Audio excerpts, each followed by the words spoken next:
आज सुबह 6 बजे से 9 बजे तक कर्फ्यू में ढील दी गई थी। ये खबर हम बता रहे हैं आपको शिवमोगा के ताल्लुक से, जो कर्नाटक का एक शहर है।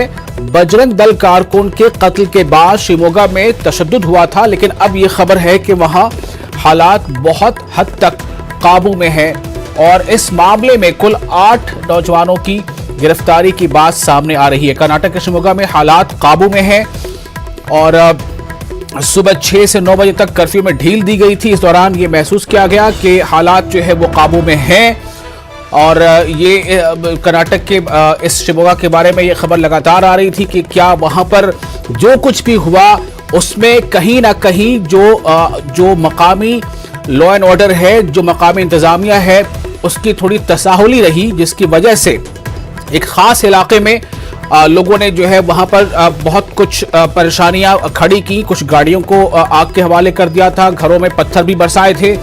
लेकिन अब जो बात आ रही है कि वहां आज सुबह 6 से 9 बजे तक कर्फ्यू में ढील दी गई और हालात अब काबू में बताए जा रहे हैं। हमारे नुमाइंदे रऊफ हमारे साथ मौजूद हैं फोन लाइन पर। रऊफ, क्या हालात हैं और क्या जो गिरफ्तारियां हुई हैं ये किस मामले में हुई हैं? जो कत्ल हुआ था उस मामले की गिरफ्तारी है या फिर कत्ल के बाद जो एक खास इलाके में जो अक़लियती आबादी थी वहां तशद्दुद बर्पा किया गया था, क्या उस मामले में भी कोई गिरफ्तारी हुई है, कुछ FIR दर्ज हुई है? जी देखिए, कुल मिलाकर शिवमोगा के इस वक्त के हालात काबू में हैं और जो गिरफ्तारियां हुई हैं, कत्ल के सिलसिले में 8 लोगों को गिरफ्तार किया है, जिसमें काशिफ नामी नौजवान जो मुलजिम नंबर 1 करार दिया गया है। तो कुल 8 इस मामले में गिरफ्तारियां हुई हैं। काशिफ है, आसिफ नदीम है, इस तरह 8 लोग, आसिफ शरीफ हैं, नदीम हैं, 8 लोगों को पुलिस ने गिरफ्तार किया है।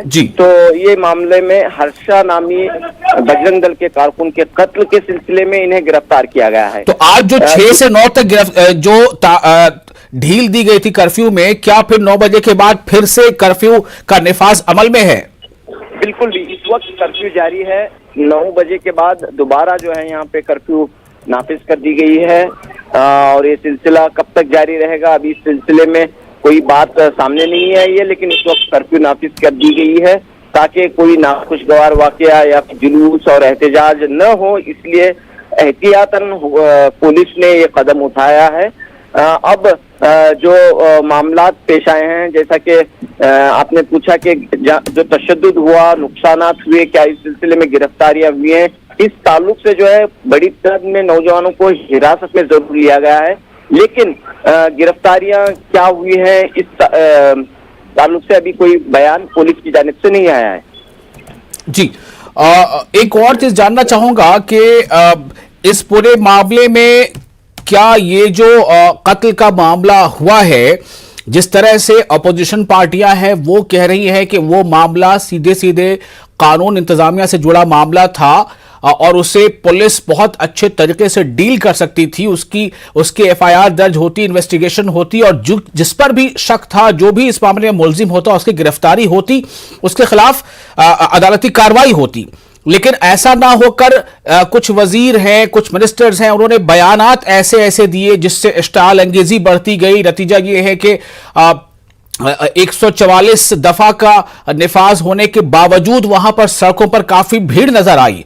तो इन सब हालात को लेकर अपोजिशन काफी सख्त था। वो मांग कर रहा था कि वजीर जिनका नाम ईश्वरप्पा बताया जा रहा है उनके खिलाफ FIR दर्ज हो, उनके खिलाफ कुछ कार्रवाई हो। गवर्नर से कल मुलाकात भी की गई थी। इस ताल्लुक से क्या कुछ अभी खबर है? जी देखिए, ईश्वरप्पा के इस्तीफे का मुतालिबा पुरजोर तरीके से कांग्रेस ने उठाया था। इस कत्ल के वाक़े से पहले ही ये मामला जो है गरमा गया था और असेंबली में इस पर खूब बहस हो रही थी। ईश्वरप्पा पर जो है कौमी परचम की तौहीन का इल्जाम है और इस सिलसिले में कांग्रेस ने रियासत गिर सतह पर एहतजाज शुरू किया था। इस दौरान जो कत्ल का वाक़या पेश आया है, उसके बाद जो है एक मर्तबा फिर जो है ईश्वरप्पा सवालात के घेरे में है, क्योंकि उस हर्षा नामी नौजवान का जब कत्ल हुआ तो उसकी आखिरी रसूमात के लिए जो जुलूस निकाला गया, कहा यह जा रहा है कि ये जुलूस जो है, इस जुलूस में ईश्वरप्पा ने भड़काऊ बयानात दिए और उन्होंने एक लफ्ज अभी, जबकि अभी गिरफ्तारियां नहीं हुई थी, तो एक लफ्ज उन्होंने इस्तेमाल किया कि ये काम जो है मुस्लिम गुंडुओं ने किया है। तो इसके बाद जो है काफी वहाँ पे हालात को मजीद कशीदा हुए और मजीद तोड़फोड़ का सिलसिला वहाँ पर जारी रहा।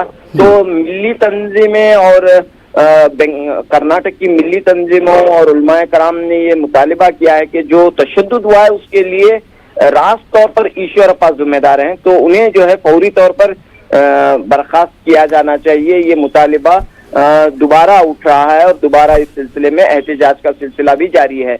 एक और सवाल करूंगा कि वो जो इलाका है जहां पर तशद्दुद बर्पा किया गया था, घरों में तोड़फोड़ की गई थी, गाड़ियों को आग के हवाले किया गया था, क्या उस मामले में कोई एफआईआर दर्ज की गई है? जी, इस सिलसिले में अभी शिकायतें दर्ज करने का सिलसिला जारी है, लेकिन तफसीलात का इंतजार है क्योंकि इस वक्त वहां पर कर्फ्यू के हालात हैं। तो कर्फ्यू के हालात रहने की वजह से लोग बाहर नहीं निकल पा रहे हैं और तमाम जो हालात यानी कि जो जैसे कर्फ्यू में डील होगी या फिर हालात सुधरेंगे, उस वक्त ये तमाम जो है कानूनी कार्रवाई देखने में आ सकती है। ईसा जी, बहुत शुक्रिया आपका। रऊफ हल्लुरु हमारे साथ मौजूद थे फोन लाइन पर। हमारे नुमाइंदे ये हमें बता रहे थे कि कर्नाटक के शिमोगा में जो हालात थोड़े बिगड़े थे, तो वहाँ हालात अब काबू में बताए जा रहे हैं। चूँकि सुबह 6 बजे से लेकर 9 बजे तक कर्फ्यू में ढील दी गई थी, उसके बाद फिर से कर्फ्यू का हालांकि नफाज कर दिया गया है, लेकिन इस दौरान कहीं कोई तशद्दुद का वाक़या रूनमा नहीं हुआ और इस बुनियाद पर यह कहा जा रहा है कि हालात वहाँ काबू में हैं। थोड़ा तनाव शायद है, लेकिन हालात पूरी तरह से काबू में है। यानी कि जो कुछ हुआ भी, वो भी जो मुबस्सरीन की राय है कि अगर पुलिस ने वक्त पर एक्शन लिया होता तो जो कुछ तशद्दुद के वाक़यात हुए वो भी नहीं होते, और अगर जो लीडरान हैं जो खुद इक़्तिदार में हैं वो अपने बयानात थोड़ा सोच समझकर उन्होंने दिया होता तो ये सब कुछ नहीं होता, जैसा वहाँ के लोगों का कहना है। जो वहाँ के सोशल एक्टिविस्ट हैं या जो अपोजिशन के लीडर हैं वो यही कह रहे हैं कि जो कुछ हुआ है इसमें बहुत बड़ा एक किरदार निभाया है ऐसे बयानात ने जो इस मौके पर दिए नहीं जाने चाहिए, जिनसे परहेज करना चाहिए।